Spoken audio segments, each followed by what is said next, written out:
Seed. तो fruit जो है ये तो हमें पता है कि ओव्यूल जो है, ओव्यूल डेवलप होकर क्या बनाता है? सीड। और ओवरी डेवलप होकर क्या बनाती है? फ्रूट बनाती है ना। तो जब फर्टिलाइजेशन होगा, फर्टिलाइजेशन के बाद ओवरी क्या बनाएगी? फ्रूट। तो फ्रूट और कुछ नहीं है, क्या बनाएगी? फ्रूट बनाएगी, है ना। फर्टिलाइजेशन के बाद ओवरी बनाएगी फ्रूट और ओव्यूल बनाएंगे सीड, है ना। तो पहले हमें फ्रूट पढ़ना है, फिर सीड पढ़ेंगे। तो फ्रूट जो है वो और कुछ नहीं है बल्कि जब ओवरी मैच्योर हो जाती है और राइप हो जाती है, राइप होना मतलब पकना, है ना। जब ओवरी मैच्योर हो जाएगी और राइप हो जाएगी तो ओवरी ही क्या बना देती है? फ्रूट बना देती है। तो फ्रूट कब बनता है? फर्टिलाइजेशन से पहले या फर्टिलाइजेशन के बाद? कब बनता है? फर्टिलाइजेशन के बाद, ठीक है। जब मेल गैमेट और फीमेल गैमेट का फ्यूजन हो जाएगा उसके बाद ओवरी क्या बना देगी? फ्रूट बना देगी। तो आफ्टर फर्टिलाइजेशन क्या बनेगा? फ्रूट बनेगा। दूसरा जो फ्लावरिंग प्लांट्स हैं, फ्लावरिंग प्लांट्स का कैरेक्टरिस्टिक फीचर है कि उनके अंदर फ्रूट प्रेजेंट होगा। अब फ्लावरिंग प्लांट्स से पहले हमने क्या पढ़ा था प्लांट किंगडम में? फ्लावरिंग प्लांट्स मतलब एंजियोस्पर्म्स। फ्लावरिंग प्लांट्स मतलब एंजियोस्पर्म्स। एंजियोस्पर्म्स से पहले क्या दिया हुआ प्लांट किंगडम में? जिम्नोस्पर्म्स। जिम्नोस्पर्म्स के अंदर ओव्यूल तो था पर ओव्यूल ओवरी की वॉल से कवर्ड नहीं था। तो उनमें ओव्यूल जो है वो सीड तो बना देगा क्योंकि ओव्यूल प्रेजेंट है तो वो सीड तो बना देगा, पर ओवरी की वॉल नहीं है, ओवरी नहीं है तो फ्रूट नहीं बन पाएगा। तो जिम्नोस्पर्म्स में फ्रूट नहीं बनता पर एंजियोस्पर्म्स में फ्रूट बनेगा। क्यों बनेगा? क्योंकि ओव्यूल जो है वो तो बना देंगे सीड और ओवरी बना देगी फ्रूट। ये बात आई समझ? तो जो एंजियोस्पर्म्स होते हैं यानी जो फ्लावरिंग प्लांट्स होते हैं उनका कैरेक्टरिस्टिक फीचर है कि उनके अंदर क्या प्रेजेंट होता है? फ्रूट प्रेजेंट होता है। अब एक वर्ड दिया हुआ एनसीईआरटी ने, पार्थिनोकार्पिक फ्रूट। क्या है नाम? Parthenocarpic fruit. पार्थिनोकार्पिक फ्रूट ऐसे होते हैं जो बिना फर्टिलाइजेशन के बन जाते हैं, ठीक है। तो पार्थिनोकार्पिक वर्ड जहां भी आए उसका मतलब है विदाउट फर्टिलाइजेशन, ठीक है। पार्थिनोकार्पिक वर्ड का मतलब क्या है? विदाउट फर्टिलाइजेशन, ठीक है। उसके बाद अब फ्रूट जो है, फ्रूट में नॉर्मली क्या होगा तुम्हारे पास कि एक तो सीड्स प्रेजेंट होंगे और एक क्या होती है? फ्रूट की वॉल होती है। फ्रूट की वॉल को हम बोलते हैं पेरिकार्प। क्या बोलेंगे फ्रूट की वॉल को? पेरिकार्प। तो फ्रूट में जनरली दो चीजें होंगी। पहली चीज क्या है? प्रेजेंस ऑफ सीड्स और दूसरा उसकी वॉल होगी। वॉल का नाम क्या है? पेरिकार्प, ठीक है। अब ये जो पेरिकार्प है ये या तो ड्राई होगी या फ्लैशी और थिक होगी। जो पेरिकार्प है, जो वॉल है फ्रूट की, या तो ड्राई होगी या थिक और फ्लैशी होगी। अब अगर ये थिक और फ्लैशी है तो उस कंडीशन में देखो क्या होगा? थिक और फ्लैशी क्या होगी? पेरिकार्प। अगर पेरिकार्प थिक और फ्लैशी है तो वो 3 लेयर्स में डिफरेंशिएट हो जाती है।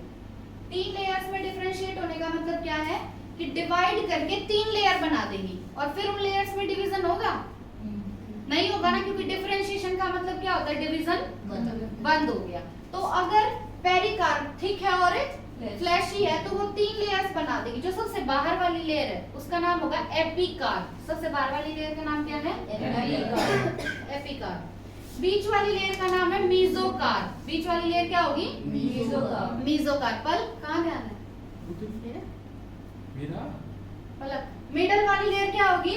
मीजोकार्प। और सबसे अंदर वाली एंडोकार्प। तो अगर पेरिकार्प थिक है और फ्लैशी है तो 3 लेयर्स बना देगा पेरिकार्प। सबसे बाहर वाली लेयर एपिकार्प, बीच वाली लेयर मीजोकार्प और सबसे अंदर वाली लेयर एंडोकार्प। इतना है समझ? उसके बाद जो मैंगो और कोकोनट होता है ना, मैंगो और कोकोनट में हम फ्रूट को ही ड्रूप बोलते हैं। क्या बोलते हैं? ड्रूप। मैंगो और कोकोनट में फ्रूट को क्या बोलेंगे? ड्रूप बोलते हैं। अब ये जो ड्रूप है इसके पास सिर्फ एक सीड होगा। ड्रूप के पास सिर्फ कितना सीड होगा? एक। तो मैंगो और कोकोनट में कितने सीड दिखते हैं तुम्हें? एक ही होगा। तो मैंगो और कोकोनट जो उनमें फ्रूट को क्या बोलेंगे? ड्रूप। और उनमें सिर्फ कितना सीड होता है? एक सीड होगा उनमें। और ये जो ड्रूप है, अब हमें पता है ड्रूप क्या है और कुछ नहीं बल्कि फ्रूट है ना। और फ्रूट कहाँ से बनता है? ओवरी से। यानी ये ड्रूप जो है वो कहाँ से डेवलप हुआ है? ओवरी से डेवलप हुआ है। और वो जो ओवरी होगी वो सुपीरियर होगी। कैसी होगी ओवरी? सुपीरियर। और मोनोकार्पेलरी होगी। मतलब कितने कार्पेल प्रेजेंट होंगे? एक। ठीक है। तो जो ओवरी ड्रूप बनाती है किसमें, मैंगो और कोकोनट में, वो ओवरी कैसी होगी, सुपीरियर और मोनोकार्पेलरी। सुपीरियर जब होती है ओवरी तो क्या होती है कंडीशन फ्लावर की, हाइपोगाइनस। क्या बोलते हैं उस फ्लावर को, हाइपोगाइनस।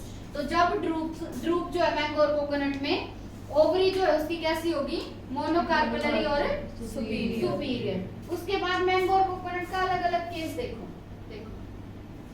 जो मैंगो होता है, मैंगो में पेरिकार्प डिफरेंशिएट हो जाएगा किस किस में, एपिकार्प, मेसोकार्प और एंडोकार्प में। जब हम मैंगो खाते हैं तो उसमें बाहर वाला जो उसका छिलका होता है वो क्या है, एपिकार्प। क्या है वो, एपिकार्प। वो कैसा होता है, थिन होता है या थिक, थिन होता है। और सबसे बाहर होगा तो आउटर, ठीक है। तो जो सबसे बाहर वाली लेयर है मैंगो के अंदर पेरिकार्प की, वो क्या है, एपिकार्प। फिर बीच में क्या होता है, जो हम खाते हैं मैंगो का, वो कैसा होगा, फ्लैशी होगा, है ना, गुद्देदार होता है ना, फ्लैशी होगा। और थर्ड एडिबल होगा, मतलब हम उसको खा सकते हैं। जो सबसे अंदर वाली लेयर होगी पेरिकार्प की, उसको क्या बोलेंगे, एंडोकार्प। वो कैसी होती है मैंगो में, स्टोनी, है ना, और हार्ड होती है। तो जो हम मैंगो खाते हैं उसमें बाहर का जो छिलका है उसका नाम क्या है, एपिकार्प। थिन होगा या थिक होगा, थिन होगा। फिर उसके अंदर जो हम खाते हैं जो पल्प होता है उसका, वो कैसा होगा, फ्लैशी होगा। और नाम क्या है उसका, मेसोकार्प। और जो सबसे अंदर गुठली होती है वो क्या है, एंडोकार्प। ठीक है, वही सीड है, ठीक है। तो एंडोकार्प जो है उसके अंदर होता है ना सीड, फिर ठीक है। तो एंडोकार्प जो है वो कैसा होगा, स्टोनी और हार्ड होगा। कितने सीड होंगे मैंगो और कोकोनट में, एक। ओवरी, मोनोकार्पेलरी और सुपीरियर। उसके बाद कोकोनट में जो मेसोकार्प है ना वो फाइब्रस होता है। जो बाहर तुम वो देखते हो ना, बिल्कुल जो उतारते हैं वो उसका मेसोकार्प है, ठीक है। जनरली हम क्या पढ़ते हैं कि बाहर वाली लेयर कौन सी होगी, एपिकार्प होगी। पर कोकोनट के अंदर क्या है कि जो बाहर वाली फाइब्रस लेयर है ना वो क्या है, उसकी मेसोकार्प है, ठीक है। आया इतना समझ, ये तुम्हारा फ्रूट हो गया। टॉपिक है हमारा सीड। और फर्टिलाइजेशन के बाद ओव्यूल चेंज हो जाएगा किसमें, सीड में। अब सीड के अंदर, सीड जो है उसके अंदर दो चीजें होंगी, एक होगा सीड कोट और एक होगा एम्ब्रियो। सीड में क्या क्या होगा, एक तो सीड कोट, जो सीड की बाहर वाली कवरिंग है ना उसको तो बोलते हैं सीड कोट। क्या बोलेंगे, सीड कोट। और एक होगा उसमें एम्ब्रियो। अब एम्ब्रियो किस किस से बना हुआ है वो देखो। एम्ब्रियो बना हुआ है एक तो रेडिकल, एक एम्ब्रियोनल एक्सिस और कोटिलेडॉन। एम्ब्रियो किससे बना हुआ है, रेडिकल, एम्ब्रियोनल एक्सिस और कोटिलेडॉन। अब कोटिलेडॉन, अगर सीड के अंदर दो कोटिलेडॉन है तो सीड होगा डाइकोट। सीड कैसा होगा, डाइकोट, या तो डाइकोट बोलो या डाइकोटिलेडोनस बोलो, ठीक है। अगर सीड के अंदर एक कोटिलेडॉन है तो सीड कैसा होगा, मोनोकोट। सीड कैसा होगा, मोनोकोट। क्योंकि व्हीट मोनोकोट ही होता है, चेक करना अच्छे से आप, ठीक है। फाइब्रस रूट सिस्टम जब हमने पढ़ा था तो फाइब्रस रूट सिस्टम हमने मोनोकोट्स में देखा था, और मोनोकोट का एग्जांपल व्हीट था, ठीक है।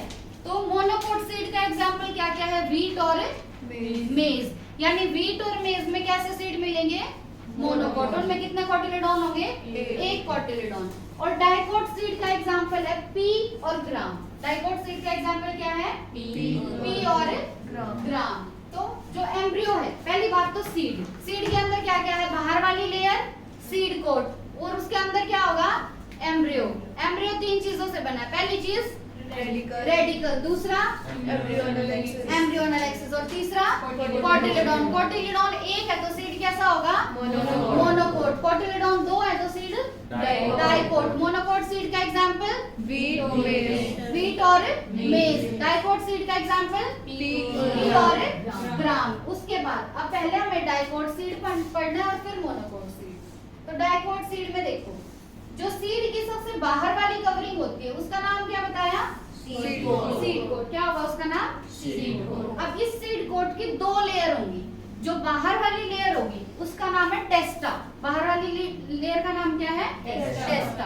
अंदर वाली जो लेयर होगी सीड कोट की उसका नाम है टेगमेंट। क्या है नाम, टेगमेंट। तो हमने देखा कि सीड की जो आउटर मोस्ट कवरिंग है उसका नाम है सीड कोट। सीड कोट में भी 2 लेयर, आउटर का नाम इनर का नाम tegmen, outer layer टेस्टा, inner layer tegmen. अब उसके बाद एक वर्ड आता है हाइलम। क्या है वर्ड? हाइलम। हाइलम और कुछ नहीं होता, एक स्कार होता है। स्कार का मतलब क्या होता है? जैसे एक चोट लग जाती है, जब एक निशान नहीं बन जाता है, तो स्कार मतलब होता है निशान, ठीक है। तो हाइलम क्या है? एक स्कार है, और ये कहाँ पे प्रेजेंट होगा? सीड कोट पे। कहाँ पे प्रेजेंट होता है? सीड कोट पे। जब सीड डेवलप हो रहा होता है ना, तो डेवलप होते टाइम वो फ्रूट से अटैच्ड होगा। तो ये सीड जब डेवलप हो रहा है, तो ये फ्रूट से अटैच्ड है, किसकी हेल्प से? हाइलम की हेल्प से। डेवलपिंग सीड फ्रूट से अटैच्ड होता है, किसकी हेल्प से? हाइलम की हेल्प से। तो हाइलम क्या है? एक स्कार, एक निशान है बस, ठीक है। किसके ऊपर प्रेजेंट है? सीड कोट के ऊपर। और जब सीड डेवलप हो रहा था, तो सीड फ्रूट से अटैच्ड था, किसकी हेल्प से? हाइलम की हेल्प से।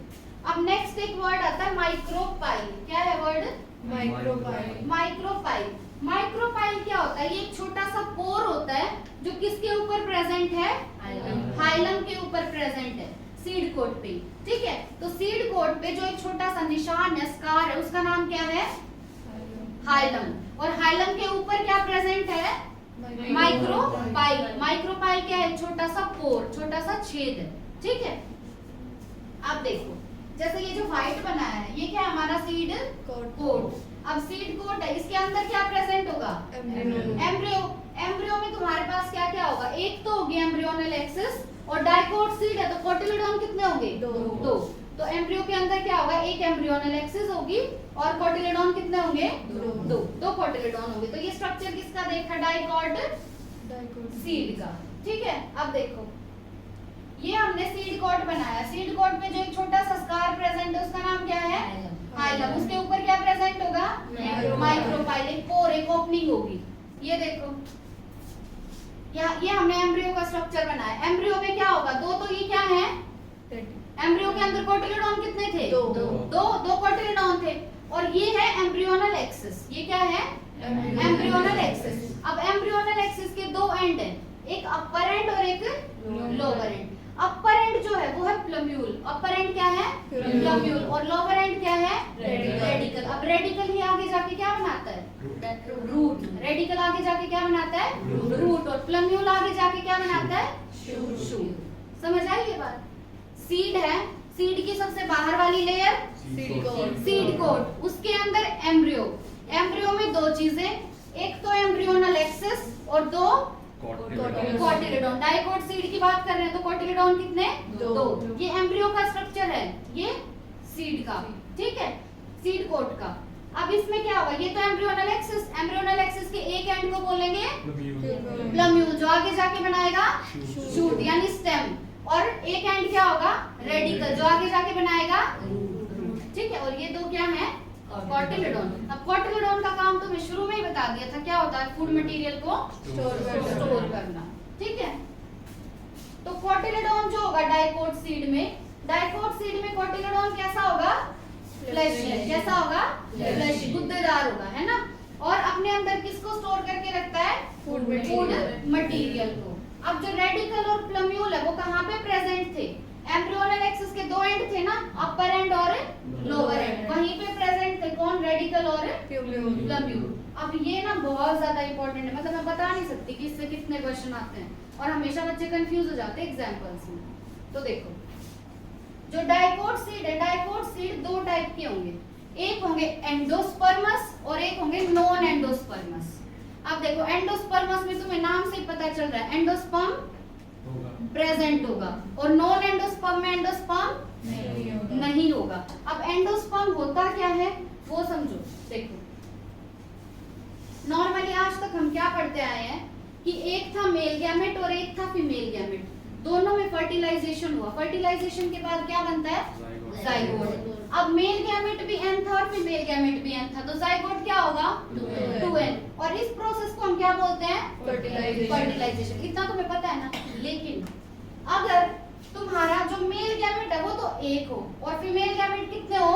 2, तो अब जो तुम्हारा रिजल्ट बनेगा वो कितना होगा? 3n। ये जो 3n बना है ना, इसी को बोलते हैं एंडोस्पर्म। क्या बोलते हैं इसको? एंडोस्पर्म। तो एंडोस्पर्म की प्लॉइडी क्या होगी? 2n या 3n? 3n। क्यों? क्योंकि एक मेल गैमेट किसके साथ फ्यूज होता है? दो फीमेल गैमेट के साथ। और इसे फर्टिलाइजेशन नहीं बोलते, क्या बोलेंगे? Double fertilisation. क्या बोलेंगे? Double fertilisation. आया समझ? तो तुम्हारा एंडोस्पर्मस सीड में देखो, एंडोस्पर्मस सीड में क्या प्रेजेंट होगा? एंडोस्पर्म। क्या प्रेजेंट होगा? एंडोस्पर्म। एंडोस्पर्म की प्लॉइडी 2n या 3n? 3n होगी। और किसकी वजह से बनता है एंडोस्पर्म? Double fertilisation. ना कि फर्टिलाइजेशन से नहीं बनेगा, डबल फर्टिलाइजेशन से बनेगा, जिसमें एक मेल गैमेट होगा और दो फीमेल गैमेट होंगे। ठीक है, एग्जाम्पल देखो इसके क्या क्या है। कौन सा सीड पड़ा? एंडोस्पर्मस ना। अब एंडोस्पर्म बना क्यों है? ताकि जो एम्ब्रियो ग्रो कर रहा है उसे फूड प्रोवाइड कर सके। ठीक है, एंडोस्पर्म क्यों बना है? फूड प्रोवाइड करने के लिए। तो एंडोस्पर्म क्या है? एक फूड स्टोरिंग टिश्यू है। क्या है एंडोस्पर्म? एक फूड स्टोरिंग टिश्यू, मतलब अपने अंदर फूड को स्टोर करेगा। एग्जाम्पल बस एक ही है इसका, कैस्टर। क्या है इसका एग्जाम्पल? कैस्टर। अब इसको याद कैसे रखोगे? देखो, एंडोस्पर्मस सीड में क्या है कि फूड को मतलब स्टोर करके रखना पड़ रहा है हमें। और एंडोस्पर्मस सीड का बस एनसीईआरटी ने एक ही एग्जांपल दिया है, मतलब कम एग्जांपल है। एक एग्जांपल मतलब कम एग्जांपल। और जो ज्यादा मतलब अमीरी वाला काम है वो कम ही लोग कर पाते हैं ना, चीजों को स्टोर रख पाना कम लोग ही कर पाते हैं। तो इसको ऐसे याद रख लो कि एंडोस्पर्मस का बस एक ही एग्जांपल है, और वो एग्जांपल तुमने अब तक कहीं पढ़ा भी नहीं होगा, है ना। तो एंडोस्पर्मस सीड का बस एक एग्जांपल है जिसमें हमने इतनी राम गाथा पढ़ी है। क्या है वो एग्जांपल? कैस्टर। ठीक है, एंडोस्पर्मस सीड का एग्जांपल कैस्टर। जो दूसरा बच गया नॉन एंडोस्पर्मस, उसमें एंडोस्पर्म प्रेजेंट नहीं होगा और वो फद्दू है। 3 होंगे उसके एग्जांपल जो बहुत कॉमन है ना, जो घर में पड़े रहते हैं, पी, ग्राम और बीन। पी, बीन और ग्राम। इनमें एंडोस्पर्म प्रेजेंट नहीं होगा। किसके पास? मैच्योर सीड के पास। मैच्योर सीड के पास यहाँ एंडोस्पर्म नहीं होगा। एक मेल गैमेट, एक फीमेल गैमेट। नॉर्मल प्रोसेस क्या नाम होगा? फर्टिलाइजेशन।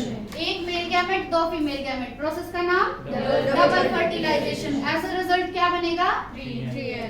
3n। और 3n जो बना उसका नाम क्या है? एंडोस्पर्म। वो अपने अंदर क्या स्टोर करता है? ठीक है, एंडोस्पर्मस सीड का example castor. Non endosperms seed का एग्जांपल ग्राम। कंफ्यूज मत होना इसमें कभी भी। ठीक है, देखो मोनोकोट जो सीड होंगे, मोनोकोट सीड में कितने कोटिलेडॉन प्रेजेंट होंगे? एक कोटिलेडॉन प्रेजेंट होगा। अब डाइकोट सीड में जो सबसे इंपॉर्टेंट बात हमने देखी थी कि डाइकोट सीड या तो एंडोस्पर्मस होंगे या नॉन एंडोस्पर्मस होंगे, है ना। इसी तरीके से मोनोकोट सीड जो है वो मोस्टली सारे मोनोकोट सीड लगभग कैसे होते हैं? एंडोस्पर्मस। कैसे होते हैं? एंडोस्पर्मस बोलो या एंडोस्पर्मिक बोलो। ठीक है, मोस्टली जो मोनोकोट सीड होंगे वो कैसे होंगे? एंडोस्पर्मिक, मतलब उनमें एंडोस्पर्म प्रेजेंट होगा। लेकिन एक एग्जांपल दिया एनसीईआरटी ने ऑर्किड का। किसका दिया है? ऑर्किड का। ऑर्किड जो होता है उसका सीड कैसा होगा? Non endospermic. कैसा होगा? Non endospermic. तो पहली बात तो तुम्हें ये पता चली कि ऑर्किड जो है उसके अंदर सीड मोनोकोट होगा। ऑर्किड में सीड कैसा होगा? मोनोकोट। यानी ऑर्किड के सीड में कितने कोटिलेडॉन होंगे? एक, बस एक कोटिलेडॉन होगा। और दूसरी बात कि ऑर्किड का जो सीड होगा उसमें एंडोस्पर्म प्रेजेंट नहीं होगा। ठीक है, ये दो बातें पता चली यहाँ से। उसके बाद आता है मेज। अब मेज जो है हमें पता है एक सीरियल है, अनाज है ना। मेज क्या है? अनाज है ना, सीरियल है।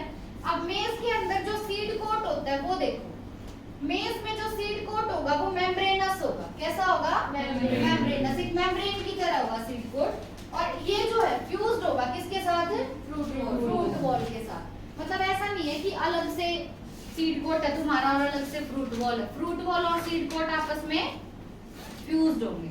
समझ रहे हो इस बात को? सीड कोट में हम क्या देख रहे थे? Outer layer टेस्टा, inner layer tegmen, ऐसे करके देख रहे थे ना डाइकोट में तो।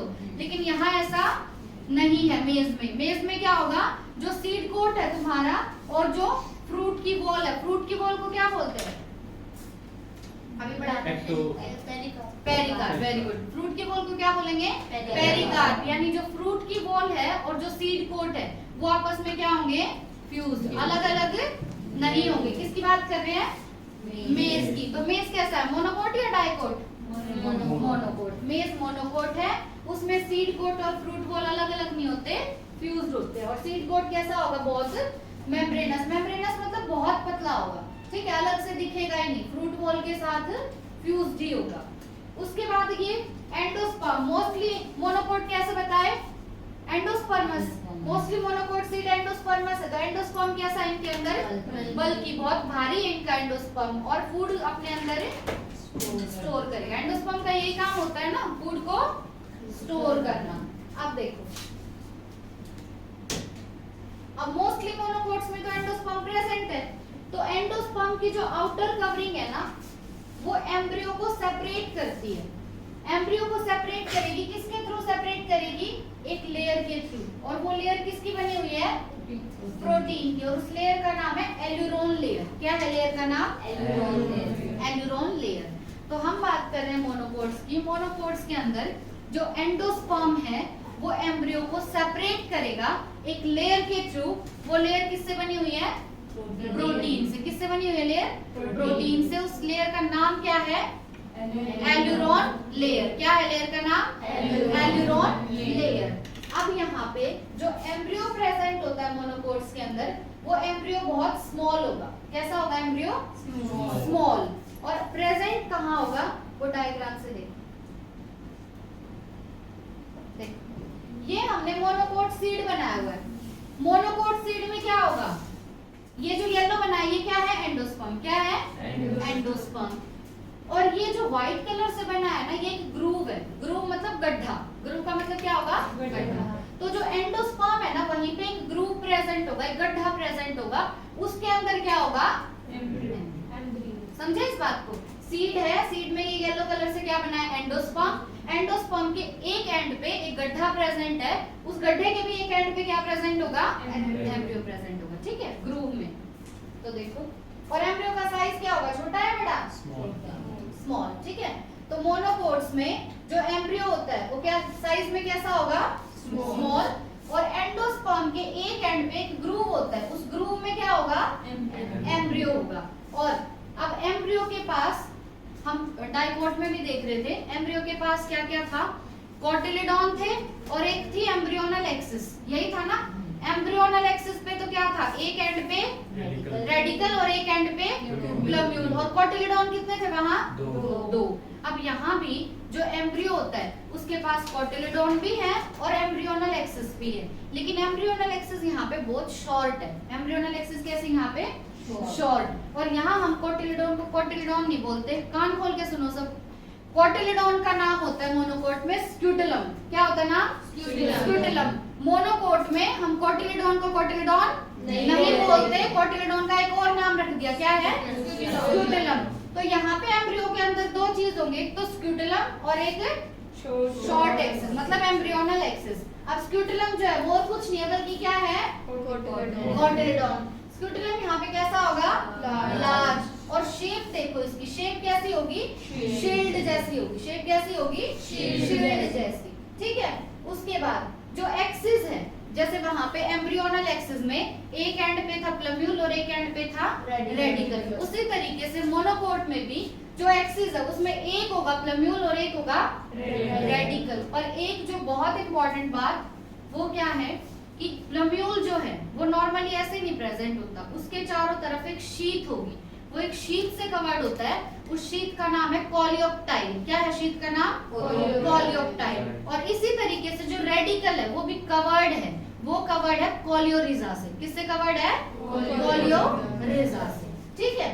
तो ये बहुत इंपॉर्टेंट बात है यहाँ पे कि मोनोकोट्स के अंदर कोटिलिडॉन को हम क्या बोलते हैं, स्क्यूटेलम। क्या बोलते हैं, स्क्यूटेलम। और मोनोकोट्स में एम्ब्रियोनल एक्सिस पे जो प्लम्यूल होगा वो प्लम्यूल कवर्ड होगा किससे, कोलियोप्टाइल से। किससे कवर्ड होगा, कोलियोप्टाइल से। और रेडिकल कवर्ड होगा कोलियोरिजा से। रेडिकल किससे कवर्ड होगा, कोलियोरिजा से। अब ये एक डायग्राम तो मैंने बनवा दिया तुम्हारा, दूसरा और डायग्राम दिया हुआ एनसीईआरटी ने, वो डायग्राम बहुत ज्यादा इंपॉर्टेंट है, उसकी लेबलिंग आती है पेपर में बहुत ज्यादा, तो उसको कल नोटबुक में बना के लाओगे और याद करके लाओगे, ठीक है। इसके साइड में ही दिया हुआ एनसीईआरटी।